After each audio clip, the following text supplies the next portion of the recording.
ఇప్పుడు ఆంధ్రప్రదేశ్ రాజధాని అమరావతి అయింది. ఇప్పుడు అమరావతిలో ఈ రియల్ ఎస్టేట్ రంగం చూసుకున్నట్లయితే పుంజుకుంటూ ఉంది. ఇప్పుడు అమరావతి వర్సెస్ హైదరాబాద్, ఈ రెండిట్లో మార్కెట్ వాల్యూ ఎలా ఉంది? రానున్న రోజుల్లో ఈ రెండిట్లో ఏది బెటర్గా ఉండే అవకాశం ఉంది ఈ రియల్ ఎస్టేట్ రంగంలో అంటే ఏం చెప్తారు? సో ఏపీకి ఉన్న అడ్వాంటేజెస్ ఏపీకి ఉన్నాయి, హైదరాబాద్కు ఉన్న అడ్వాంటేజెస్ హైదరాబాద్ ఉన్నాయి. సో హైదరాబాద్ ఏంటంటే క్యాపిటల్ సిటీ లాస్ట్ 60 years నుంచి ఉంది. హైదరాబాద్ అనేది ఆల్రెడీ స్టేబుల్గా ఉన్నది అనమాట. ఎందుకంటే హైదరాబాద్ లో కొత్తగా డెవలప్మెంట్ మనం చెప్పుకోవాల్సిన పని లేదు. ఆల్రెడీ ఐటీ హబ్ ఏది ఉంది అంటే మనకి ఇండియా మొత్తంలో ఇలా బెంగళూరుని బీట్ చేసి నెంబర్ 1 పొజిషన్ లో ఉంది మన హైదరాబాద్. సెకండ్ ఫార్మాసిటికల్ లో కూడా ఇలా మొత్తం ఆల్ ఓవర్ ఇండియాలో దాదాపు 50% ఎక్స్పోర్ట్ చేసేది ఫార్మాసిటికల్ ఏది ఉందంటే అది హైదరాబాద్. ఇలా టూరిజం పరంగా చూసుకుంటే ఇలా హైదరాబాద్ వచ్చి చూసిన వాళ్ళందరిలో కూడా ఇప్పుడు గోల్కొండ, చార్మినార్ ఎలా ఎత్తున్నారు, ఇంకా చాలా టూరిజం అనేది మంచిగా ఉంది హైదరాబాద్ కి. తర్వాత ఇంకొకటి ఏముంది, అన్ని మన ఇండియాలో అన్ని లాంగ్వేజెస్ వాళ్ళు హైదరాబాద్ లో ఈజీగా ఉండగలుగుతున్నారు. లాంగ్వేజ్ ప్రాబ్లం, బ్యారియర్స్ అనేది ఏం లేవు. తర్వాత అన్ని రకాల ఫుడ్ టేస్ట్ ఉన్న వాళ్ళు కూడా హైదరాబాద్ లో ఉండగలుగుతున్నారు. దీంతో పాటు హైదరాబాద్ లో ఏంటంటే ఆల్రెడీ మనకి అన్ని రకాల ఎమ్యూనిటీస్ ఉన్నాయి, అన్ని రకాల ఫెసిలిటీస్ ఉన్నాయి, కంఫర్టబుల్ లివింగ్ ఉంది. తర్వాత కాస్ట్ ఆఫ్ లివింగ్ కూడా చాలా కంట్రోల్లో ఉంది. ఇలా చూసుకుంటూ పోతే చాలా అడ్వాంటేజెస్ అనేది ఆల్రెడీ హైదరాబాద్ కు ఉంది. సో హైదరాబాద్ జనాభా ఇప్పుడు ఎంత ఉంది, దాదాపు 1.5 కోటి దగ్గరలో ఉంది. సో రానున్న 10 సంవత్సరాలలో, రానున్న 20 సంవత్సరాలలో ఇది వచ్చేసి మనకి నెక్స్ట్ 10 సంవత్సరాలు 20 సంవత్సరాలు చూసుకుంటే 2.5 కోట్ల వరకు చేరే అవకాశం ఉందని చెప్పి కొన్ని సర్వేలు చెప్తా ఉన్నాయి, కొన్ని ఆర్టికల్లో నేను కూడా చదివిన. సో ఇంతలా పెరగడానికి ఛాన్సెస్ ఉంది. హైదరాబాద్ వదిలేసి కొత్తగా వేరే దగ్గర పోరు. ఎందుకంటే హైదరాబాద్ ఆల్రెడీ ఇది మన ఓన్లీ తెలంగాణ ఆంధ్రప్రదేశ్ మాట్లాడేది కాకుండా వరల్డ్ వైడ్ మొత్తం హైదరాబాద్ సైడ్ చూస్తుంది. అలా హైదరాబాద్ కి అంత పొటెన్షియల్. హైదరాబాద్ ఏపీతోనో కర్ణాటకతోనో మహారాష్ట్రతోనో పోటీ పడేది కాదు. హైదరాబాద్ అనేది ఇంటర్నేషనల్ మార్కెట్ తో పోటీ పడే ప్లేస్ అనమాట. సో హైదరాబాద్ కు ఉండే అడ్వాంటేజ్ హైదరాబాద్ కు ఉంది. ప్లస్ పోలీస్ సెక్యూరిటీ బాగుంది, ఇక్కడ క్లైమేట్ మంచిగా ఉంటది. ఇలా చెప్పుకుంటూ పోతే కొన్ని వందల ఫ్యాక్టర్స్ ఉన్నాయి. సో హైదరాబాద్ కి అనేది ఎలాంటి తిరుగు లేదు. కాకపోతే అమరావతి క్యాపిటల్ సిటీ అవ్వడం వల్ల హైదరాబాద్ లో కొంచెం ఇన్వెస్ట్మెంట్ చేద్దాం అనుకున్న వాళ్ళు ఒక 5 to 10% మాత్రం కొంచెం అక్కడ డైవర్ట్ అవ్వడానికి ఛాన్సెస్ ఉన్నాయి. ఇప్పుడు అక్కడ కూడా రేట్లు ఏం తక్కువ లేవు, మళ్ళీ అక్కడ కూడా బాగా పెరిగినాయి కాబట్టి. సో ఇప్పుడు అమరావతి అనేది ఒక పెద్ద లెవెల్లో డెవలప్ కావాలంటే మినిమం ఒక 10 years టైం పడుతుంది. అంటే ఇప్పుడు ఆంధ్రప్రదేశ్లో ప్రభుత్వ మార్పిడి జరిగిన తర్వాత చంద్రబాబు గారు అమరావతి రాజధాని అంటూ ఆయన నిర్ధారించిన తరువాత హైదరాబాద్లో ఇన్వెస్ట్మెంట్ చేసే వాళ్ళు కూడా ఇప్పుడు అమరావతి వైపే చూస్తున్నారు.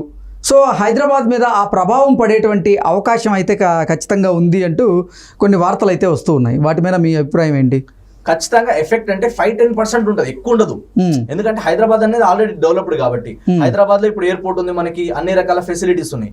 అక్కడ అంతలాగా డెవలప్మెంట్ అవ్వాలి అంటే హైదరాబాద్ లాంటి జనాలు రావాలి. హైదరాబాద్ లాంటి ఎప్పుడైనా కానీ ఎక్కడ ఏరియా బాగా డెవలప్మెంట్ అవుతుంది అంటే మన స్టేట్ అయినా సరే ఏదైనా డెవలప్మెంట్ ఎప్పుడు అవుతుంది బాగా అంటే వేరే సైడ్ నుంచి, వేరే దగ్గర నుంచి ఇన్కమ్ మన దగ్గర రావాలి.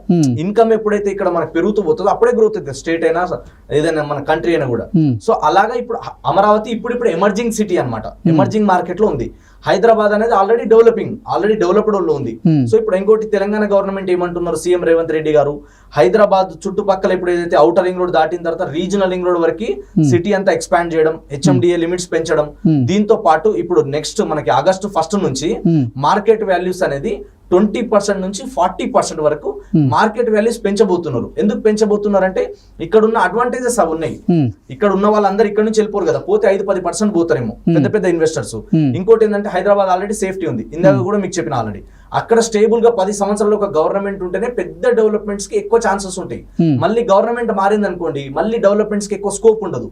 ఇది నేనే కాదు చెప్పింది, ఎవరిని మీరు అడిగినా చెప్తారు. ఎందుకంటే డెవలప్మెంట్స్ ఇన్వెస్టర్ ఏం ఆలోచిస్తాడు, ఇక్కడ నేను పెట్టుబడి పెడితే సేఫా కాదా, ఈ గవర్నమెంట్ నేను ఇప్పుడు వీళ్ళని చూసి నేను పెట్టుబడి పెట్టినా, వీళ్ళు 10 సంవత్సరాలు ఉంటే నేను ఇక్కడ ఎస్టాబ్లిష్ చేస్తే 10 సంవత్సరాలు నాకు ఎంతవరకు ప్రాఫిట్స్ కానీ ఏ విధంగా ఉంటుంది, నేను మార్కెట్ ఎలా చేసుకోగలుగుతా అని చూస్తారు. ఇప్పుడు 5 years లో పెట్టాలంటే 5 years లో ఎప్పుడు కన్స్ట్రక్షన్ చేయాలి, ఎప్పుడు డెవలప్ చేయాలి, ఎప్పుడు ప్రాసెస్ చేయాలి, ఇవన్నీ చాలా టైం పడుతుంది అనమాట.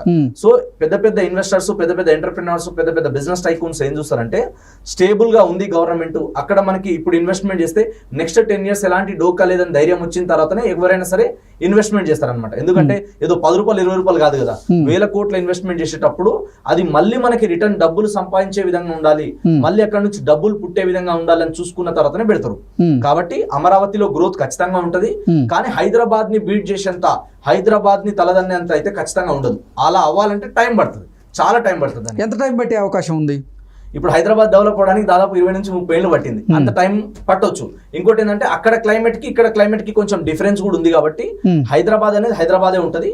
కాకపోతే అమరావతికి కూడా ఇప్పుడు ఎట్లయితే మన హైదరాబాద్ లో కొన్ని ప్లేసెస్ ఉన్నాయి కదా, గచ్చిబౌలి, మాదాపూర్ లాంటిది, హైటెక్ సిటీ లాంటి ఏరియాలో ఏవైతే రేట్స్ ఉన్నాయో అలాంటి రేట్ రావడానికి అయితే ఒక 5 నుంచి 10 సంవత్సరాల్లో రావడానికి ఛాన్సెస్ ఉంటది కోర్ ఏరియాలో. ఇంకా మిగతా ఏరియా డెవలప్ అవ్వాలంటే ఇంకొక 5 years తర్వాత మనకి తెలుస్తుంది. ఇప్పుడు గవర్నమెంట్ కొత్తగా ఫామ్ అయింది, వీళ్ళు తీసుకునే డెసిషన్స్ ఏ విధంగా ఉన్నాయి, సో వీళ్ళు ఇక్కడ ఇన్కమ్ జనరేట్ అయ్యే విధంగా వీళ్ళు ఎలా సపోర్ట్ చేస్తారు ఇండస్ట్రీస్ కి, ఎంప్లాయ్మెంట్ కి, దీన్ని బేస్ చేసుకొని మనం అంచనా వేయగలుగుతాం. హైదరాబాద్ సిటీలో మధ్యతరగతి వారు ఎవరైతే ఉంటారో వారు ఇల్లు తీసుకునేటువంటి పరిస్థితులు అయితే ఈ రోజు లేవు. అవును, హైదరాబాద్ అవుట్స్కట్స్లో ప్లాట్ తీసుకోవడానికైతే పరిస్థితులు ఉన్నాయి, కానీ హైదరాబాద్ అవుట్స్కట్స్లో ప్లాట్స్ తీసుకొని మనం అక్కడ కన్స్ట్రక్షన్ చేసుకునే కంటే ఇప్పుడు కొత్తగా ఏర్పడబోతుంది కాబట్టి అమరావతి రాజధానికి కనుక దగ్గరగా తీసుకుంటే అవి భవిష్యత్తులో పెరిగే అవకాశం ఉంటుంది. అది మనకు కాకపోయినా మన పిల్లలకైనా సరే అవి బాగా ఉపయోగపడే అవకాశం ఉంటుందని చెప్పి చాలామంది ఆలోచిస్తున్నారని, ఇప్పుడు చాలామంది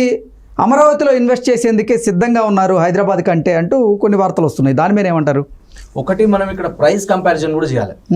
సో ఎప్పుడైనా కానీ 3 ఉంటాయి అనమాట సెగ్మెంట్స్, 3 సెగ్మెంట్స్ ఉంటాయి. ఫస్ట్ వచ్చేసి ఏంటంటే LIG, MIG, HIG అని ఉంటుంది.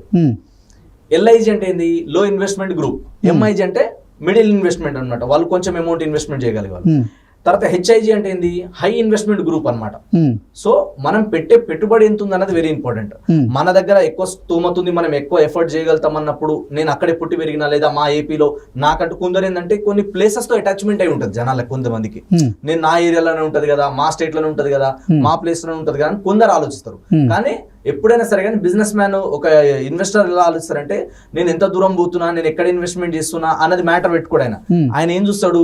ఇక్కడ పెట్టుబడి పెడితే రిటర్న్ వస్తుందా రాదా, నాకు ఇక్కడ గ్రోత్ కి స్కోప్ ఉందా లేదా, ఇక్కడ సరౌండింగ్ ఏ విధమైన ఎమ్యూనిటీస్ ఉంది, ఎలాంటి అట్మాస్ఫియర్ ఉంది, ఎలాంటి ఇండస్ట్రీస్ ఉన్నాయి, లాస్ట్ 10 years లో ఎంత పెరిగింది, నెక్స్ట్ 10 years లో పెరగడానికి ఎంత స్కోప్ ఉంది. సో వాళ్ళు ప్రాక్టికల్ గా వాళ్ళు రియాలిటీ మీద వర్క్ చేస్తారు. సో ఏదో ఊహాగానం కాకుండా వాళ్ళు ఎమోషనల్లీ దేంతో అటాచ్మెంట్ ఉండరు. వాళ్ళ ఫోకస్ అంతా కూడా ఏంటంటే బిజినెస్ పాయింట్ ఆఫ్ వ్యూలో, ఇన్వెస్ట్మెంట్ పాయింట్ ఆఫ్ వ్యూలో చూస్తారు. ఒకవేళ నేను అక్కడే ఉండాలి అనుకున్న వాళ్ళు కొంతమంది అక్కడ ఇన్వెస్ట్మెంట్ చేయగలుగుతారు తప్ప మిగతా వాళ్ళు ఏంటంటే ఆల్రెడీ హైదరాబాద్ మంచి డెవలప్మెంట్ అయి ఉంది, ఇప్పుడు హైదరాబాద్ నుంచి 100 kilometer రేడియస్ వరకు బాగా పెరుగుతుంది, నెక్స్ట్ 10 years లో ఇక్కడ కూడా బాగా పెరిగే ఛాన్సెస్ ఉన్నాయని చెప్పి, ఇక్కడైతే సేఫ్టీ ఉంది, సెక్యూరిటీ ఉంది, ఎలాంటి ఇబ్బందులు లేదని ఇక్కడ పెట్టుబడి పెట్టుకునే వాళ్ళు ఆల్రెడీ పెడుతున్నారు. దీన్ని క్యాచ్ చేసుకుని గవర్నమెంట్ మళ్ళీ మార్కెట్ వాల్యూ, ల్యాండ్ వాల్యూ పెంచుదామనే ఆలోచనలు ఉన్నారు. ఇప్పుడు ఏపీలో కూడా ఏమవుతుంది, నెక్స్ట్ మొన్నటిదాకా ల్యాండ్ వాల్యూస్ అన్ని పెరగలేదు కదా, ఒకటేసారి ధమ్మని పెరిగింది కదా. సో దీని వల్ల గవర్నమెంట్ కూడా పెంచుతుంది కంపల్సరీ. ఎందుకంటే ఇప్పుడు పథకాలన్నీ ఇవ్వాలన్నా, అక్కడ స్టేట్ ని డెవలప్మెంట్ చేయాలన్నా కూడా డబ్బు రావాలి. డబ్బు రావాలంటే ఖచ్చితంగా 3 ఇండస్ట్రీస్ ఉంటాయి మేజర్ గా. ఒకటి వచ్చేసింది మనకి రియల్ ఎస్టేట్ నుంచి వస్తుంది, రియల్ ఎస్టేట్ నుంచి గవర్నమెంట్ కి ఎక్కువ ఫండ్ వస్తుంది. తర్వాత సెకండ్ వచ్చేసింది అంటే లిక్కర్ నుంచి వస్తుంది. థర్డ్ ఎక్కడ నుంచి వస్తుంది అంటే ట్రాన్స్పోర్టేషన్ నుంచి వస్తుంది. సో ఈ 3 ఇండస్ట్రీస్ కి తిరుగులేదన్నమాట ఖచ్చితంగా. సో గవర్నమెంట్ కూడా దీనికి సపోర్ట్ చేస్తుంది కాబట్టి, ఇక్కడ నుంచి వచ్చే ఇన్కమ్ తో డెవలప్మెంట్ చేయాలి కాబట్టి ఈ 3 ఇండస్ట్రీస్ కి ఎక్కువ సపోర్ట్ చేయడానికి స్కోప్ ఉంటుంది. కాబట్టి హైదరాబాద్ అనేది ఆల్రెడీ వెల్ ఎస్టాబ్లిష్డ్ కాబట్టి, ఇక్కడ నేషనల్ హైవే, ఇప్పుడు ఇంకోటి స్టేట్ హైవేస్ కి కనెక్టివిటీ రోడ్స్ ఉన్నాయి కాబట్టి హైదరాబాదే, ఏపీ కాబట్టి దీనికి దానికి కంపారిజన్ అనేది ఏం లేదు. అక్కడ ఇన్వెస్ట్మెంట్ చేద్దాం అనుకున్న వాళ్ళు అక్కడ ఇన్వెస్ట్మెంట్ చేస్తారు, లేదు అనుకున్న వాళ్ళు ఇక్కడ ఇన్వెస్ట్మెంట్ చేస్తారు.